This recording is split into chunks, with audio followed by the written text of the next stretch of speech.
Dilaporkan Pantai Merak ini tiba-tiba surut. Waduh, yang piket jangan tidur. Perahu pada kandas.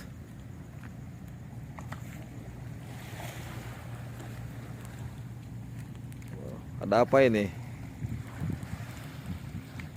Tanggal 6 bulan 12 pukul 19.10 menit. Keadaan laut Merak, ombak alun dan tidak surut seperti yang diberitakan.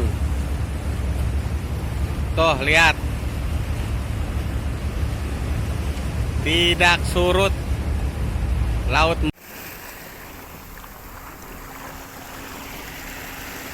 Laut pasang, guys.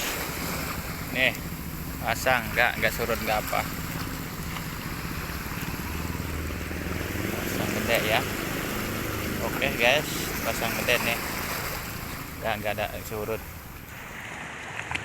Selamat malam Komandan, mohon izin melaporkan pada hari ini Senin tanggal 6 Desember 2021 pukul 20.05 melaporkan situasi air laut pasang surut masih relatif normal. Untuk di dermaga Mako ini masih relatif normal Komandan.